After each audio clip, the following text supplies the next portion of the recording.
So hello friends, welcome back to my channel. तो आज हम बात करने वाले हैं गुलाब के प्लांट में एक बहुत ही प्यारे प्यारे फ्लावर लेने के लिए हमें सबसे ज़्यादा क्या करना पड़ता है। यानी आजकल एक जो कॉमन प्रॉब्लम्स होती है गुलाब के प्लांट में हमें गर्मियों में फेस करनी पड़ती है, और वो उसके बारे में बात करेंगे और साथ में उसका जो कैसे हम सोल्यूशन करें इसके बारे में भी बात करेंगे। तो आप सबको पता है कि जो रोज़ प्लांट होता है वो हाईली सेंसिटिव और हाईली केयर वाला प्लांट होता है। यानी जो गुलाब का प्लांट होता है इसको बहुत ज़्यादा केयर चाहिए होती है, तब जाके ये ब्लूम करते हैं। खासकर जो हाइब्रिड रोज़ होते हैं हमारे, वो देसी वाले में हमें इतनी कोई झंझट नहीं होती है, देसी वाला तो नॉर्मली ग्रो कर जाता है। लेकिन मैं कुछ आज 5 आपको ऐसे टिप्स दूंगी जो कि रामबाण होंगे हमारे प्लांट्स के लिए और हमारे प्लांट्स की ग्रोथ के लिए। तो देख सकते हैं ये जो मेरे प्लांट हैं इनमें कितने अच्छे अच्छे फुटाव आ रहे हैं, इनकी जो लीव्स है कितनी शाइनी है, कैसे इनमें मतलब देख सकते हैं कैसे शाइनी है, पत्ती एकदम साफ़ है, कोई भी इन्फेक्शन नहीं है। कलियां देख सकते हैं एकदम कैसे आ रही है, एक कली आ रही है, एक कली खिलने वाली है। और ये मेरा न्यू रोज़ है, तो न्यू रोज़ में भी इतनी अच्छी अच्छी ग्रोथ पाने का कोई सीक्रेट तो वो मैं आज आपके साथ शेयर करने वाली हूँ। तो एक चीज़ आपको हमेशा याद रखनी है कि जो गुलाब का प्लांट हो, 1 से 1.5 साल पुराना प्लांट हो, तो उसको हार्ड प्रूनिंग बहुत ज़रूरी होती है। हार्ड प्रूनिंग यानी जो हमारा गुलाब होता है हमें कम से कम उसकी जो 80% रूट्स होती हैं उनको 80% जो उसका ऊपर का स्टेम्स होता है उसको कट करना पड़ता है। रूट प्रूनिंग तो हम तब करते हैं जब हमारा प्लांट की जो रूट होती है वो रूट बाउंड होता है, लेकिन उसकी हार्ड प्रूनिंग बहुत ज़रूरी होती है। अगर आप अपने प्लांट में हार्ड प्रूनिंग करते हो तो आपको उसका रिज़ल्ट पता होगा, अगर आप नहीं करते हो तो आपको इसका रिज़ल्ट पता नहीं होगा। तो मैं आपको बता दूँ कि जो हार्ड प्रूनिंग होती है वो बहुत ही कारगर होती है रोज़ प्लांट में ग्रोथ के लिए। हार्ड प्रूनिंग से ऊपरी ग्रोथ बढ़ेगी, और ये सबको पता है कि जो रोज़ लगाते होंगे उनको पता है कि जो न्यू न्यू फुटाव आएंगे, न्यू न्यू रोज़ प्लांट की जो न्यू कल्ले आएंगे उसी से हमें आगे चल के फ्लावर मिलेंगे। क्योंकि जो ओल्ड होती है उसमें हमें कोई फ्लावरिंग नहीं मिलती है, जो पुराने होते हैं, जो पुराने पत्ते होते हैं उससे हमें कोई फ्लावरिंग मिलती है। जो नए लीव्स निकलते हैं, जो नई नई शाखाएँ निकलती हैं, उन्हीं से हमें आगे चल के जो है फ्लावरिंग मिलती है, उन्हीं से हमें आगे चल के फूल मिलते हैं, कलियाँ मिलती हैं। और सबसे ज़्यादा और भयंकर कलियाँ हमें कब मिलती हैं, जब हमारे बेस से यानी बेस नोड से, जो ये बेस नोड आप देख रहे हो यहाँ से अगर गुलाब कोई भी निकलेगा, गुलाब की कोई कली निकलेगी या फिर गुलाब का कोई भी स्टेम निकलेगा, ये जो बेस नोड से यहाँ इस ये आगे चल के हमें एकदम बंचेस में कलियाँ फ्लावर देते हैं। जैसा कि आप देख रहे हैं इसमें कितने अच्छे से बंच निकले हुए हैं और कितने अच्छे से इसमें कली आई हुई है। तो आप भी अगर कोई गुलाब लगाएं तो उसमें एक चीज़ ज़रूर देखें, अगर ऐसे नीचे कोई ग्रोथ है तो उनको ज़रूर आप ज़्यादा से ज़्यादा ग्रो होने दें। और एक चीज़ सबसे ज़्यादा ध्यान रखनी है, ये देखिए मैं आपको अगर साइड से दिखाऊं तो ये जो नोड है, ये नोड पार्ट हमारी, ये जो ग्राफ्टिंग नोड है हमारा, ग्राफ्टिंग नोड के ऊपर से निकली हुई है ये ग्रोथ मेरी। ऐसा नहीं है कि ग्राफ्टिंग के नीचे से निकली, अगर ग्राफ्टिंग के नीचे से निकली होती तब तो वो सकर होती, उस फिर कोई भी हमें उसको रखने की ज़रूरत नहीं है, वो ख़राब ही है।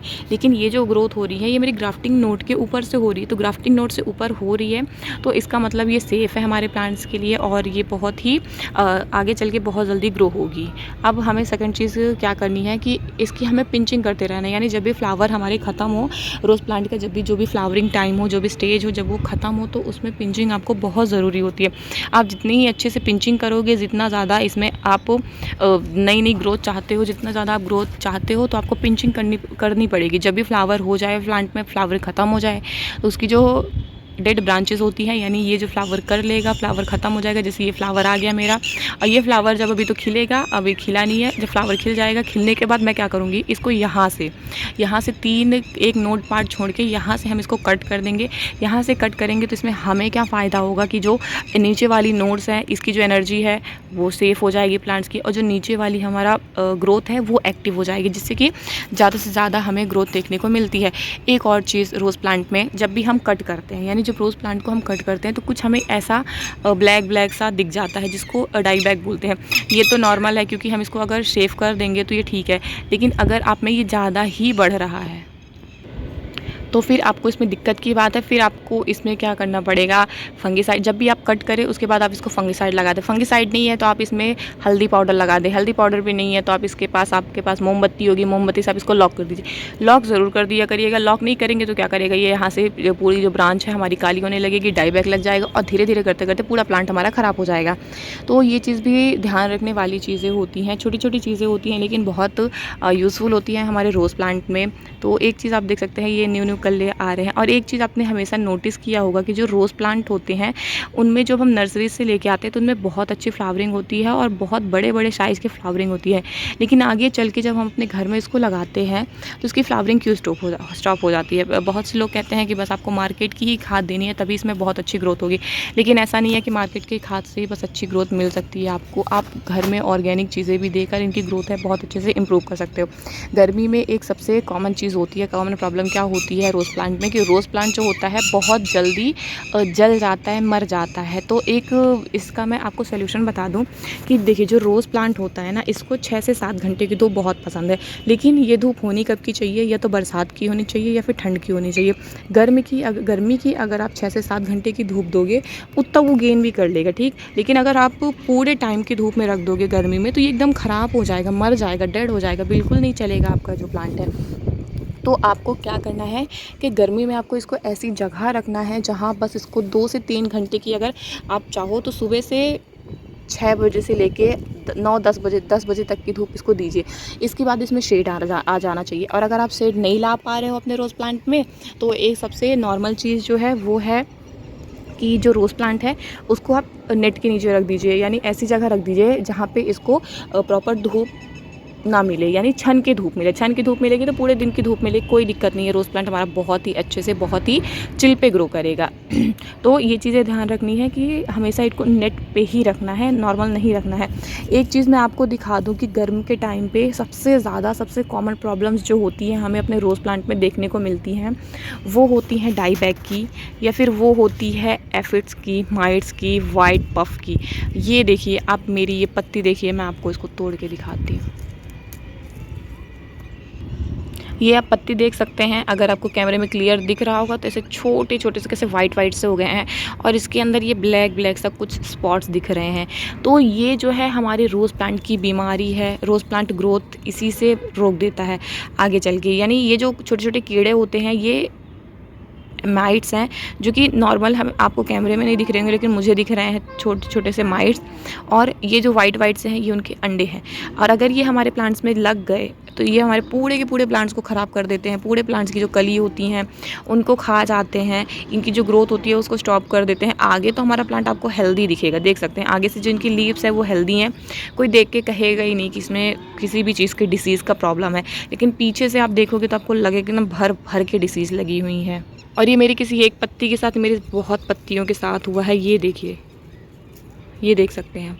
तो अब हमें इनमें करना क्या है, आपको इसमें नीम ऑयल का स्प्रे करना है। पहले तो ये जो पत्तियां हैं इनको मैं हटा दूंगी क्योंकि अब ये किसी काम की भी नहीं बची हैं, और इनका इतने जो कीड़े हैं वो पूरी की पूरी पत्तियों में लग जाएंगे मेरे। तो जो भी ऐसी ख़राब पत्ती आपको अपने प्लांट्स में दिखे, इन्फेक्टेड लीव्स, उनको आप ज़रूर हटा दीजिए। ये देखिए इसमें आपको दिख रहा होगा कैसे वाइट से जाले बने हुए हैं पूरे प्लांट्स में मेरे। तो सारी की सारी पत्तियों में ऐसी मेरे कंडीशन नहीं है, कुछ पत्तियां मेरी हेल्दी हैं, कुछ पत्तियों में ही अभी लगे हुए हैं क्योंकि मैं इनकी केयर करती रहती हूँ। मैं इन पे जो है नीम ऑयल का स्प्रे करती रहती हूँ, लेकिन फ़िलहाल अभी कुछ दिन से मेरी जो नीम ऑयल है वो ख़त्म हो गई थी। तो नीम ऑयल ख़त्म होने के कारण इसमें हमें ये प्रॉब्लम देखने मिल गई थी। तो देख सकते हैं, और भी अच्छे से मैं सारे प्लांट्स का आपको चेक कर लेना है कि और भी किसी प्लांट्स में तो नहीं लगे हैं। अगर लगे हैं तो उनको ज़रूर हटा दीजिए। और सबसे कॉमन चीज़ होती है कि जो हमारी न्यू ग्रोथ होती है, यानी जो आप देख सकते हैं ये स्टेम यहाँ से निकली है, यहाँ से निकल के पूरी ये यहाँ तक गई है, ठीक। इसमें बहुत जल्दी इनका अटैक होगा। अगर आप इन पे ध्यान नहीं रखोगे ना तो ये बहुत जल्दी इसको कवर कर लेंगे, खा जाएंगे, ख़राब कर देंगे। तो मेरा फुल कॉन्सेंट्रेट जो होगा इसी कल्ले को बढ़ाने में होगा। तो आपको इसको अच्छे से ध्यान देना है, अच्छे से रखना है ताकि आपका ये प्लांट ख़राब ना हो। नीम ऑयल का स्प्रे मैं अब इनमें सुबह करूँगी, अब मैं शाम को नहीं करने वाली हूँ। ये देख सकते हैं ये किसी कीड़े का ही अंडा है, पूरा कीड़ा ही है हमारा। ये देख सकते हैं, ये देखिए कैसे भाग रहा है, ये देखिए। तो ये जो कीड़े होते हैं ये हमारे प्लांट्स को ख़राब कर देते हैं, इसलिए हमें इन सब चीज़ों से अपने प्लांट्स को काफ़ी सेफ़ रखना पड़ता है, काफ़ी अच्छा रखना पड़ता है। लेकिन अगर आपकी भी रोज़ प्लांट में ऐसी कोई कंडीशन है तो आपको ज़्यादा क्या, आपको बस नीम ऑयल लेना है और नीम ऑयल का करना है स्प्रे। क्योंकि जो हमारे ऑर्गेनिक हम चीज़ें बताते हैं वो काफ़ी कारगर होती है, लेकिन सबसे ज़्यादा कारगर होता है नीम ऑयल। क्योंकि नीम ऑयल का अगर स्प्रे करोगे तो बहुत ही अच्छा रिजल्ट मिलेगा, बहुत ही अच्छी ग्रोथ होगी। और फ्लावरिंग बूस्टर होता है ये, एकदम फ्लावरिंग को जो है एकदम बूस्ट कर देता है। सो इनकी ग्रोथ आपको ध्यान रखनी है। अगर अगर ये बहुत अच्छा टाइम है न्यू रोज़ लगाने का, तो अगर आप नए प्लांट लगाना चाहते हो तो आप ज़रूर लगाइए। एक चीज़ और, गुलाब की मिट्टी आप देख सकते हैं मेरे कैसी है, ये देखिए एकदम ना सूखी है ना गीली है। अक्सर क्या होता है कि जो रोज़ प्लांट होता है उसकी जो पत्ती होती हैं वो गिर जाती हैं, उसमें जो फ्लावरिंग होती है, फ्लावरिंग एक मतलब 2 दिन खिलेगी, उसके बाद ख़राब हो जाएगा प्लांट हमारा। फ्लावरिंग करता ही नहीं है, करता है तो जो फ्लावर होते हैं वो 1 दिन रहते हैं फिर ख़त्म हो जाते हैं, होल्ड नहीं कर पाता हमारा फ्लावर।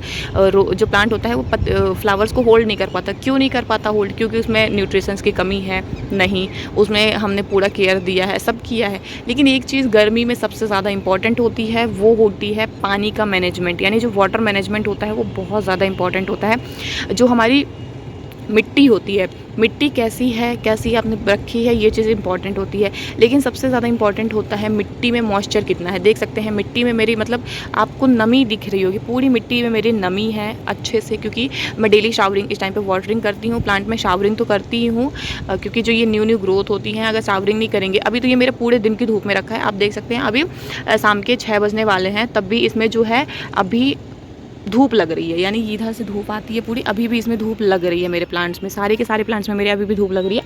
अभी धूप गई है क्योंकि शाम के 6 बज गए हैं, अब धूप टाइट होने लगी है। इधर 10 से 11 बजे बहुत टाइट धूप हो जाती है। तो मैं क्या करती हूँ, इनको शाम को नहीं तो सुबह, शाम पानी दीजिए या फिर सुबह पानी दीजिए। मैं अक्सर सुबह पानी ज़्यादा देना प्रेफर करती हूँ, सुबह बहुत अच्छा रहता है। तो मैंने इनको सुबह पानी दिया था, तो देख सकते हैं अच्छे से होल्ड भी कर लिया है और मिट्टी भी गीली है मेरी, ज़्यादा गीली नहीं है, मॉइस्चर है। अब ये अच्छे से रात भर मेंटेन, दोपहर भर जितना इसका ओवर वाटर था पूरा सोख लिया। अब पानी ये मेंटेन करके रखेगा, रात भर ये सूख जाएगा तो रात भर मैं इसको फिर दिन में इसको मैं फिर पानी दे दूँगी। तो पानी का मैनेजमेंट बहुत ज़रूरी होता है। अगर पानी आप अच्छे से मैनेज करके रखोगे तो जो प्लांट होता है वो कभी सूखता ही नहीं है, उसकी जो मिट्टी होती है कभी सूखती नहीं है। तो प्लांट में जो हमारे फ्लावर्स होते हैं, जो 2 दिन रुकने को तो वो 3 दिन रुकते हैं, 4 दिन रुकते हैं। वैसे ये जो हाइब्रिड वैरायटी होती है वो 1-1 हफ्ते तक बहुत अच्छे से चलते हैं। लेकिन गर्मी में इनका टाइम थोड़ा कम हो जाता है, यानी जो 1 हफ्ते प्लांट चलते थे वो हमारे 4 दिन चलेंगे। तो और अगर आपने पानी अच्छा रखा तब वो 4 दिन चलेंगे, लेकिन अगर पानी की कमी हो गई, मिट्टी में मॉइस्चर की कमी हो गई, तो वो प्लांट फिर हमारा 2 दिन या 3 दिन मुश्किल से चलेगा, उसके बाद ख़राब हो जाएंगे, पूरे फ्लावर उसके ख़राब हो जाएंगे। और गर्मी में एक चीज़ होती है कि जो फ्लावर्स होते हैं तो मतलब 2 दिन ठीक है, तीसरे दिन आप देखोगे तो इनकी जो ऊपर की वो जो पत्तियाँ होती हैं वो एकदम टाइट सी होती हैं, मतलब ऐसे आप दबाओगे तो एकदम कुड़ुर सी आवाज़ आती है, यानी जली सी पत्तियाँ हो जाती हैं हमारी। तो वो मॉइस्चर की कमी से ही होती है। तो आप रोज़ प्लांट में कभी भी मॉइस्चर की कमी तो बिल्कुल ना होने दीजिए। आप इसमें फर्टिलाइज़र थोड़ा लेट से डालेंगे, ये गेन कर लेगा। आप इसमें इंसेक्टिसाइड, फंगिसाइड भी थोड़ा लेट डालेंगे तो ये चल जाएगा, सर्वाइव कर जाएगा। लेकिन अगर आप इसमें पानी लेट से डालोगे तो ये बिल्कुल नहीं चलेगा, बहुत जल्दी ख़राब हो जाएगा, बहुत जल्दी मर जाएगा। देख सकते हैं पानी तो मैंने इसमें भी दिया था, मैंने दोनों अपने प्लांट्स में पानी दिए थे, लेकिन इसका पानी जो है थोड़ा ज़्यादा ही सूख गया है, लेकिन उसका पानी थोड़ा बचा हुआ है, ये देखिए। लेकिन मिट्टी नीचे मेरी एकदम मॉइस्चर है, तो जो हमारे प्लांट को बिल्कुल भी डैमेज नहीं करेगी, रात भर ये चल जाएगा। मैं इनको पानी नहीं दूंगी। अगर ज़्यादा पानी भी दे देंगे तो इनके लिए ख़राब है, अगर ओवर वाटरिंग हो जाएगी तब भी ख़राब है, अंडर वाटरिंग हो जाएगी तब भी ख़राब है। एक चीज़ आप सबको, जो गार्डनर्स होते हैं उनको देखने को मिलती है कि ये जो न्यू ग्रोथ आती है वो कुछ इस तरीके से हो जाती है, यानी ऐसे जो लीव्स होती हैं इनकी कर्ली हो जाती हैं। तो ये भी कंडीशन मेरे कुछ रोज़ प्लांट्स में है, कुछ तो बहुत अच्छे चलते हैं, कुछ में ये कंडीशन मुझे देखने मिल जाती है। क्यों? क्योंकि मैंने अभी आपको बताया मेरा जो नीम स्प्रे है वो ख़त्म हो चुका है और मैंने अभी ही उनको ऑर्डर करके मंगाया था, 1 हफ्ते से ख़त्म था वो, अब मैंने भी ऑर्डर किया है। सो देख सकते हैं 1 हफ्ते से इनमें कोई भी नीम ऑयल का पेस्टिसाइड का जो है स्प्रे नहीं हुआ है, जिससे इनकी पत्तियां जो है कि कैसे मुड़ गई हैं। तो ये पत्तियां बहुत ही कॉमन होती हैं मुड़ना, लेकिन ये बहुत इन्फेक्ट करती हैं हमारे प्लांट्स को, कलियां को इन्फेक्ट करती हैं। नीचे वाले लीव्स में था, ऊपर वाले लीव्स में नहीं है। तो अब मैं क्या करूँगी, कल सुबह मैं इनमें करूँगी पेस्टिसाइड का, नीम ऑयल का स्प्रे, तब जाके जो हमारा प्लांट है वो फिर से रीग्रोथ ले लेगा, अपनी ग्रोथ करना शुरू कर देगा। सो आपके भी अगर प्लांट्स में ऐसी कोई कंडीशन हो तो आप इनमें ये चीज़ ज़रूर दीजिए। और अब हम बात करते हैं एक बहुत ही अच्छे होममेड फर्टिलाइज़र के बारे में, जो कि इनको सबसे ज़्यादा देना ज़रूरी होता है। तो आप ये मेरा प्लांट दे सकते हैं। अभी मैंने 4 दिन पहले इसमें दिया था एलोवेरा का पानी, यानी जो एलोवेरा जेल होता है उसको हमने पत्ती लिया, पत्ते को अच्छे से वॉश किया, वॉश करने के बाद वॉश करने के बाद मैंने क्या किया था, उसको छोटे छोटे पीसेस में कट कर लिया। कट करने के बाद हमने उसको ग्राइंडर में ग्राइंड करके 1 चम्मच 1 लीटर पानी में, यानी 1 चम्मच जो हमारा घोल तैयार होगा वो 1 चम्मच होगा, तो 1 लीटर पानी में 1 चम्मच डाल के मैंने इनकी मिट्टी में भी डाला था और इसमें स्प्रे भी किया था। तो देख सकते हैं 4 दिन के ही अंदर इसमें ग्रोथ तो मेरी थी, इतनी ज़्यादा नहीं थी, थोड़ी कम थी ग्रोथ, लेकिन ग्रोथ थी। लेकिन जो ग्रोथ छोटी थी वो भी 4 दिन में बहुत इंक्रीज़ हुई है। आप देख सकते हैं ये ग्रोथ, अगर आपने देखी होगी वो वीडियोस, आपको पता होगा ये ग्रोथ काफ़ी बड़ी हो चुकी है उनकी, और साथ में काफ़ी ज़्यादा एक्टिव भी हो रही हैं ग्रोथ मेरी। जो ये ऊपर यहाँ ग्रोथ नहीं थी, ये भी ग्रोथ आ गई है। ये छोटी छोटी ग्रोथ नहीं दिख रही थी, ये ग्रोथ भी आ गई है। तो जो एलोवेरा होता है वो हमारे प्लांट्स के लिए वरदान होता है, वरदान। तो आपको जो एलोवेरा है, आपके गार्डन में आप एलोवेरा ज़रूर ग्रो करिए। एलोवेरा ग्रो करना बहुत ही अच्छा होता है, हमारी हेल्थ के लिए भी अच्छा होता है, हमारी हेयर्स के लिए, स्किन के लिए भी अच्छा होता है। साथ में जो गार्डनर्स होते हैं उनके गार्डनिंग के लिए भी बहुत अच्छा होता है। अगर आप कोई भी फर्टिलाइज़र नहीं दे सकते हो तो एटलीस्ट आप एक बार एलोवेरा का जो फर्टिलाइज़र है उसको बना के दे दीजिए, बहुत कारगर होगा और बहुत ही अच्छा जो है आपके प्लांट्स में चलेगा भी। अगर आपका गर्मियों में प्लांट सूख जाता है, एलोवेरा की जो तासीर होती है वो ठंडी होती है, तो क्या करिए, आप ज़्यादा कोई फर्टिलाइज़र नहीं दे सकते गर्मी में, क्योंकि गर्म, अक्सर जो फर्टिलाइज़र गर्म होते हैं वो हमारे प्लांट्स को इन्फेक्ट करेंगे, वो हमारे प्लांट को ख़राब कर देंगे। तो जो ठंडा फर्टिलाइज़र है वही गर्मी में हमें देना है। जैसे सरसों की खली हम ठंडी में देते थे, गर्मी में हम बिल्कुल नहीं दे सकते हैं, नहीं तो उससे हमारा प्लांट ख़राब हो जाएगा। जो गोबर के कंडे होते हैं उसकी खाद हम दे सकते हैं, उसकी भी तासीर ठंडी होगी। तो सबसे अच्छा मेरे हिसाब से एलोवेरा जेल ही होता है, आप उसको दीजिए। एलोवेरा का जो पानी हमने लिक्विड फर्टिलाइज़र बना के दिया है, वीडियो में डिस्क्रिप्शन बॉक्स में डाल दूँगी कैसे बनाना है, कैसे कैसे यूज़ करना है, ऑल डिटेल में आपको बता दूँगी, आप वहाँ से जाके चेक कर लीजिएगा। और तो देख सकते हैं इसमें जो ग्रोथ है बहुत अच्छी इंक्रीज़ हुई है। तो आपके पास भी एलोवेरा जेल है, अगर आपके पास कोई भी नहीं है, कोई भी प्लांट नहीं है, कोई भी आपके पास नहीं है बनाने के लिए, कोई भी इंसेक्टिसाइड नहीं है, फंगिसाइड नहीं है, या फिर आपके पास कोई भी फर्टिलाइज़र नहीं है अपने रोज़ प्लांट के देने के लिए, तो आप एक यही नेचुरल फर्टिलाइज़र है, आप उसको दे सकते हैं। ग्रोथ बहुत अच्छी होती है। साथ में मैंने कुछ सीड्स लगाए थे, इसमें भी मैंने ग्रो किया था।